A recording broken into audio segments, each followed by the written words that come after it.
ecosistemas, comunidades, ciencia, agricultura, especies, conservación. Esto es Echoes of Climate Change. Reflexiones, análisis e indagaciones sobre conocimientos y acciones de las comunidades rurales en el escenario del cambio climático de costa a cordillera. Echoes of Climate Change.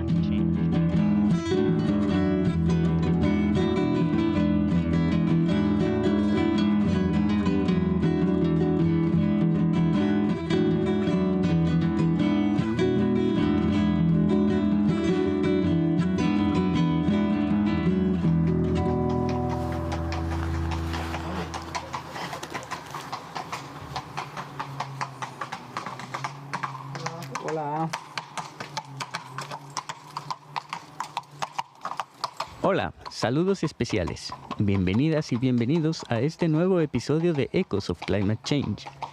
En esta ocasión retomaremos algunas líneas lanzadas en episodios anteriores a propósito de cómo prácticas ecoagroculturales de comunidades rurales están pasando alteraciones que de algún modo están conectadas a transformaciones en la biodiversidad.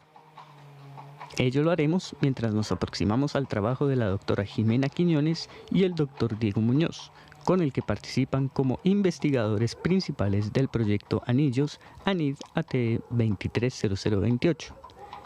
Y sin más preámbulo que invitarles a escuchar los episodios 3 y 6 que complementan a este, creo que para conocer cómo se podrían vincular las prácticas ecoagrobioculturales y la biodiversidad, puede ser un buen punto de partida la respuesta de Diego sobre por qué estudiar interacciones de transferencia o aprovechamiento nutritivo como las del coile, o quizá también el ají, en el contexto del cambio climático. Sí, bueno, el coile, similar al queule, por el hecho de tener un fruto comestible, también constituye una oportunidad de cultivo, una oportunidad, digamos, de producción comercial, que podría desarrollarse un cultivo de coile. Bien. Entonces, el conocimiento, de nuevo el conocimiento tradicional, ¿cierto?, que la gente tiene, ese conocimiento de que saben que se come este fruto y que tiene ciertos atributos, ¿cierto?, que hay gente que le gusta, etc. Eso, para mí, por lo menos, ¿cierto?, por lo menos ya es una razón suficiente para interesarse en desarrollar esa especie como una nueva oportunidad, como una nueva alternativa de producción agrícola. Hoy día que estamos tan preocupados, ¿cierto?, de la dieta, de la diversidad, etcétera. Bueno, ahí tenemos posibilidades de frutos que no han sido explorados, no se producen en la agricultura. La gente los conoce, la gente tradicionalmente los conoce y los valora, pero todavía no hemos desarrollado su cultivo. Necesitamos un trabajo largo, sí, pero se puede hacer.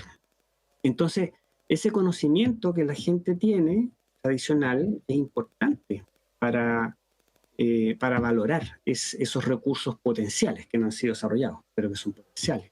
Y este conocimiento que la gente tiene puede ir mucho más allá de saber que existe un fruto comestible. Puede ir también más allá en el sentido de, oye, este coile crecía en esa quebrada, ¿cierto? Pero después de tantos años de sequía, cambio climático, ya se secó la coilera de ahí, ¿ah? Pero queda en este otro lugar. Entonces también hay un conocimiento allí que podría de alguna manera evaluarse o trabajarse en torno al cambio climático y cómo adaptarse también a ese cambio climático.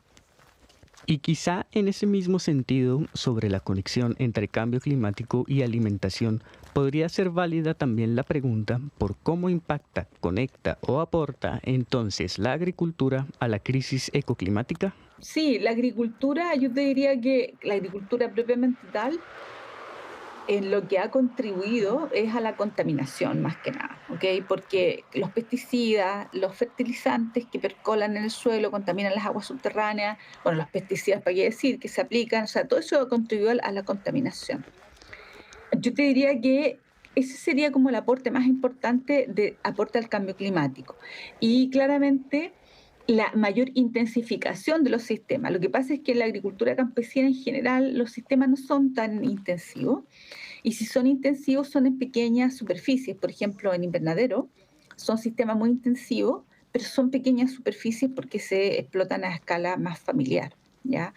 Por lo tanto, yo te diría que este sector no es un contribuidor, digamos, al cambio climático, en el sentido negativo, ¿no? No están aportando significativamente al calentamiento global, ni mucho menos. Hay otros sectores industriales, y de hecho los centros urbanos colaboran mucho más, contribuyen mucho más, ¿cierto?, al proceso de cambio climático que la agricultura. De hecho, por el contrario, la agricultura, en la medida en que hayan coberturas vegetales sobre el suelo, en la medida que haya árboles, ¿cierto?, en la medida que haya vida, ¿cierto?, que está consumiendo el carbono de la atmósfera, es una contribución en el sentido inverso, digamos, en el sentido de evitar, ¿cierto?, que esto avance.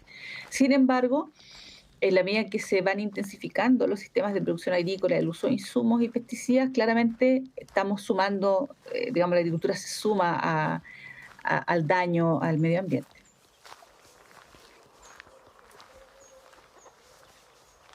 Pero retomemos ahora un punto fundamental de Echoes of Climate Change, mencionado acá recientemente por Diego y que atraviesa el trabajo de los y las demás participantes del proyecto. Y es que en el trabajo que realizan él y Jimena, a propósito por ejemplo del ají cacho de cabra producido en la localidad de Palmilla, en la región del Maule, aquello que hacen y saben las comunidades es lo que orienta la búsqueda de información sobre biodiversidad y cambio climático. Y entonces ahí surgen al menos dos caminos. Uno, preguntar si acaso hay una relación entre cultivo y conocimiento de especies o variedades locales y cambio climático. Y el otro, preguntar cuánto conocimiento o no hay entre los agricultores de los impactos ambientales de sus prácticas. Sobre la relación entre cultivo y conocimiento de especies y variedades locales, esto dijo Diego. Bueno, hay muchísimas aristas que desarrollar allí, porque la agricultura tiene muchos detalles, digamos, y que impactan de distinta manera en el cambio climático o en la biodiversidad del entorno donde están. Pero hay una cosa que yo creo que culturalmente es muy importante de poder desarrollar cultivos a partir de especies locales, y es que las personas, cuando conocemos la utilidad de algo, para nosotros como que aparece, existe. Entonces, si algo no es útil, como que no existe, no importa, no sirve o no tiene importancia o no está, digamos, prácticamente no lo vemos, ¿ya? Pero cuando nos damos cuenta de que tiene una posibilidad de uso, que tiene un potencial de explotación comercial, agrícola, ¿cierto? Se nos abren los ojos y nos damos cuenta de que conservar ese recurso es importante, desarrollarlo es importante, y entonces por añadidura también valoramos esa biodiversidad local. Entonces yo creo que sí, es muy importante el desarrollo alimenticio, agrícola, ¿cierto?, a partir de estos recursos locales, porque también nos abre los ojos a la importancia de conservar esa biodiversidad local. Escuchemos ahora a Jimena a propósito de la segunda pregunta, o sea, sobre cuánto conocimiento hay o no hay entre los agricultores de los impactos ambientales de sus prácticas productivas. Bueno, en general siempre hay personas conscientes en todas partes, ¿cierto? Incluso en centros urbanos hay personas conscientes que reciclan, ¿cierto? Y evitan. Los agricultores tienen una actividad económica con la que mantienen a sus familias y ellos viven. Ya, por lo tanto, las decisiones que toman, así como las tomamos todos nosotros, son decisiones económicas que se basan en un tema económico.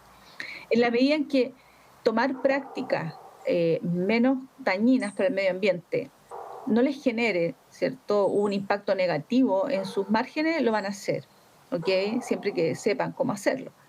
Pero en la medida en que las decisiones que toman pudieran afectar sus ingresos y su estabilidad económica, claramente que es más difícil que tomen decisiones de cambio o de reemplazo de técnicas, ¿te fijas?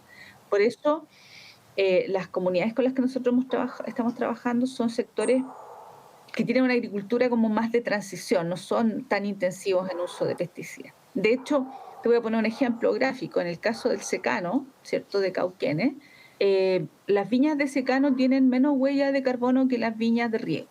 o sea, menos huella hídrica, perdón. Que 1 litro de vino del secano ocupa menos agua que 1 litro de vino del riego, digamos. Eso es como lo práctico. Pero si a los agricultores del secano los vinos se los compran más barato o les pagan poco por sus vinos o por su uva, por muy baja huella hídrica que tengan, y la gente prefiere comprar el vino con alta huella hídrica, ahí no hay mucho que hacer, te fijas. O sea, el agricultor puede optar por seguir con esas viñas, que son herencias, etcétera, que tienen 200 años, que se le heredó el abuelo, el bisabuelo, qué sé yo, pero ya no, ¿sabes? No le sirve, te fijas, porque es una actividad económica. Entonces, por eso te digo, o sea, en la medida en que no solo los agricultores, sino que son las personas consumidores, esas son las personas que tienen que cambiar. Los agricultores si las personas que compran sus productos los prefieren porque tienen menos huella hídrica o menos huella de carbono, perfecto, ellos van a seguir en eso. Si no los prefieren, van a arrancar las viñas y se van a jubilar y se van a cerrar el negocio, y los que van a seguir y van a dominar el mercado son los otros a los que les va mejor económicamente, tienen más márgenes económicos porque tienen una agricultura más intensiva y de mayor productividad. Yo creo que las personas en el campo, en la ciudad, en todas partes tienen conciencia de los problemas ambientales y del calentamiento global y del cambio climático, etcétera. Sí tienen conciencia. Pero nuevamente las decisiones que tomen son decisiones que tienen un fuerte componente económico. Entonces, en la medida en que esas decisiones que ellos tomen vayan acompañadas por la preferencia de los consumidores, ellos van a tomar decisiones en el camino de prácticas más sostenibles.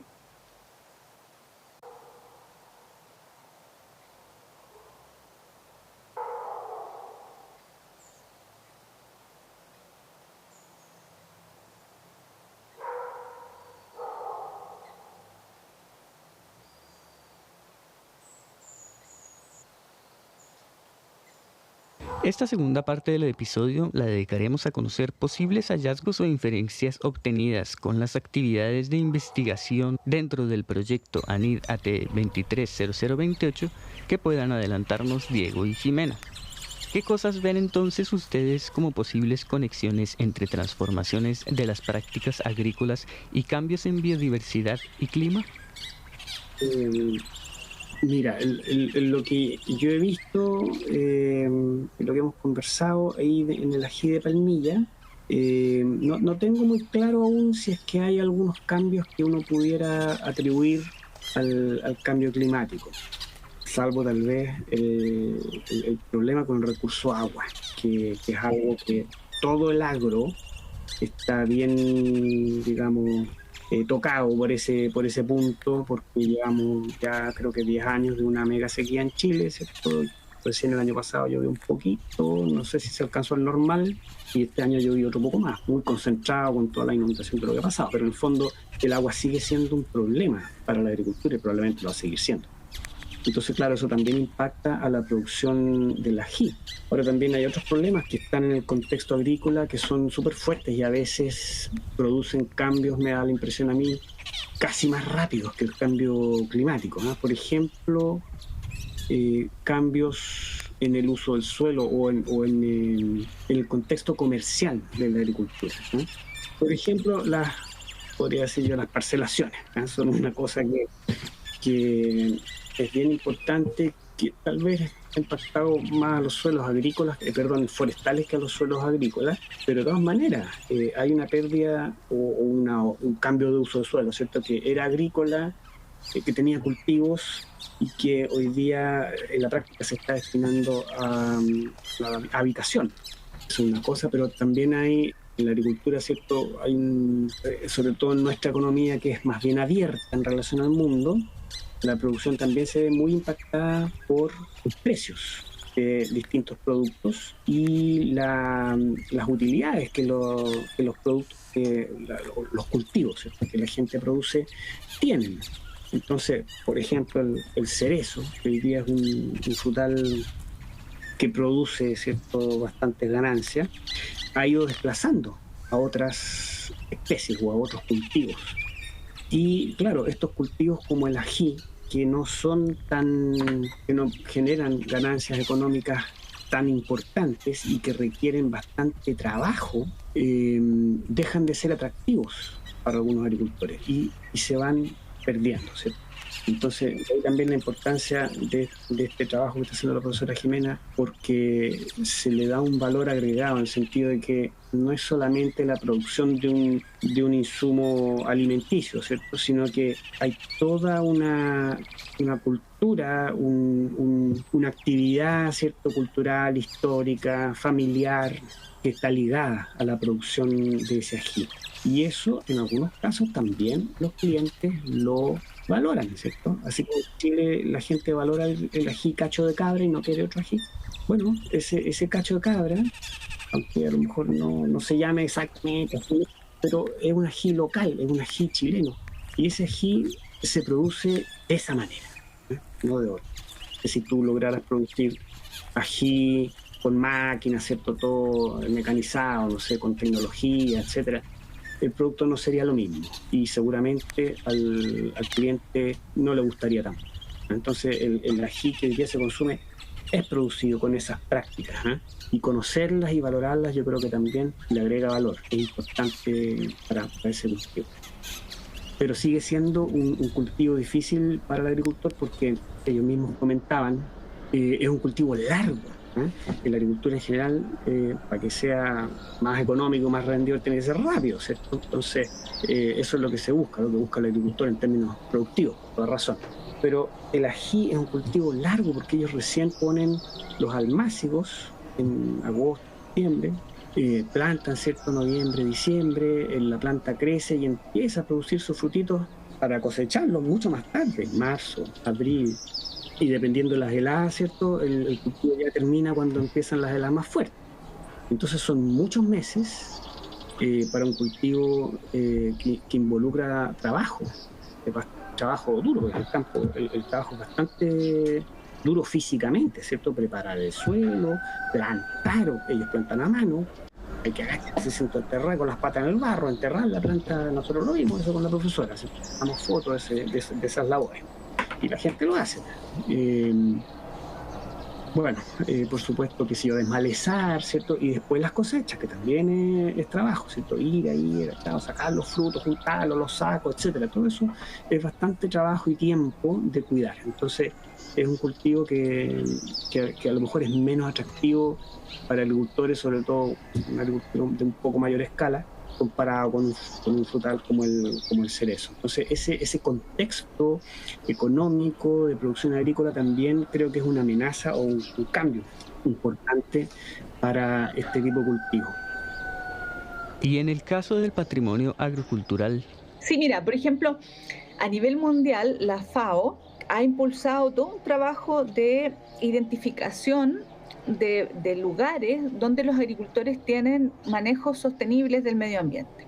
Entonces, los países del mundo, y en especial, fíjate que los países que más han encontrado y han reportado sistemas sostenibles de agricultura están en Oriente, en China en particular, Japón, han reportado muchos lugares donde los agricultores hacen una agricultura sostenible, ¿okay? Que respeta el medio ambiente, etcétera. Entonces, la FAO, en coordinación con los gobiernos, han establecido sistemas o programas de protección de esos espacios, ¿ok? En el caso de Chile, hay un espacio reconocido a nivel mundial que es la agricultura de Chiloé, y hay otro espacio que está en proceso de reconocimiento que es justamente, tiene como un nombre bien largo, pero en el fondo es la precordillera, ¿okay? De dos zonas, que es la precordillera en el altiplano en el norte y la precordillera en la región de la Araucanía y Biobío, que es justamente donde está Melipeuco, donde nosotros también vamos a estudiar.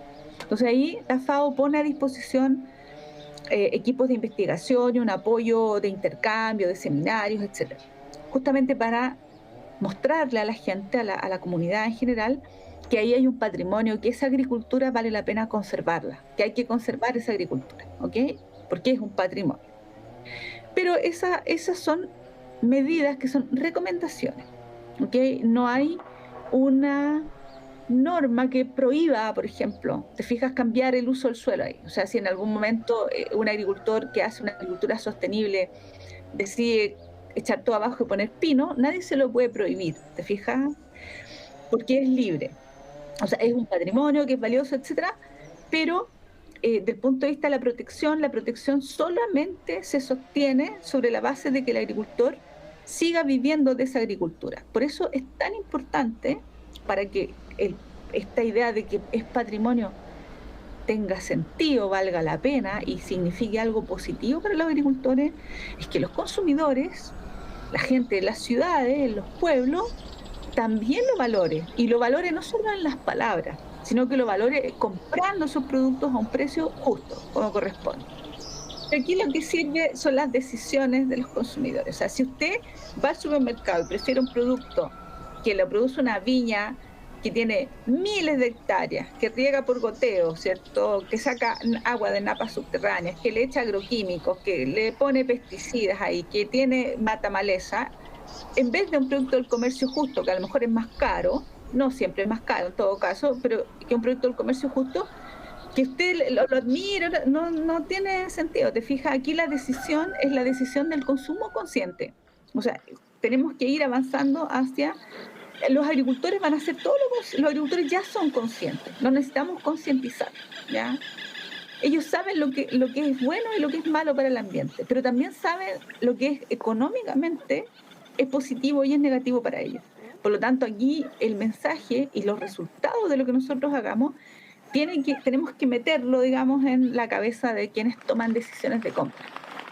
Lo importante es eso, que las personas, nosotros, que somos los que vivimos en las ciudades, etcétera, o en pueblos chicos, yo vivo en Curicó, que es una ciudad pequeña, somos nosotros los que tenemos que tomar las decisiones de consumo para privilegiar aquello que consideramos que es sostenible en el ámbito de la producción. Porque los agricultores, por muy conscientes que sean del daño que produce cierto el uso de pesticidas, de agroquímicos, la labranza, digamos, muy intensiva, etcétera, es una actividad económica para ellos y por lo tanto genera ingresos. ¿Ya? Entonces, la mía es que nos hagamos una especie de acuerdo en el fondo entre productores y consumidores, ¿cierto? Existe eso, de hecho, acuerdos de producción limpia en Chile, existe una normativa sobre esa materia que apunta en ese sentido, que a mí me parece que es el sentido correcto. Acuerdo de producción limpia, pero también de parte del consumidor, acuerdo de consumir la producción limpia, para que eso tenga sostenibilidad. Podríamos decir que, gracias a la ají, casi sin darnos cuenta, hemos tocado conexiones entre alimentación, interacciones entre especies, conocimientos locales y la constatación de cambios en la biodiversidad, la adaptación al cambio climático y la conservación. Y hemos descrito así también una de las conjugaciones interdisciplinarias del proyecto ANID-ATE 230028. En el próximo episodio será de la mano de Andrea Casals y Sofía Rosa Rivero que conoceremos otra de estas conjugaciones interdisciplinarias. También a propósito de comunidades rurales del Maule y maneras de dar cuenta de interacciones y conocimientos. Para terminar, agradecemos infinitamente a Diego Muñoz y a Jimena Quiñones por adelantarnos primicias de sus trabajos, así como el tiempo y los conocimientos. No olviden seguir las novedades del proyecto Echoes of Climate Change en la página echosofclimatechange.cl y en las redes siguiendo a @echosofclimatechange. Y como siempre, agradecemos también a ustedes por escucharnos y hasta la próxima. Echoes of Climate Change hace parte de las actividades interdisciplinarias de divulgación e investigación del proyecto Biodiversidad de Costa a Montaña, un estudio socioambiental de las comunidades rurales, prácticas ecoculturales en un escenario de cambio climático. Un proyecto Anillos de Investigación en Áreas Temáticas Especiales financiado por la Agencia Nacional de Investigación y Desarrollo, realizado por investigadoras e investigadores de la Universidad Católica del Maule, la Universidad de Concepción y la Universidad Finisterra.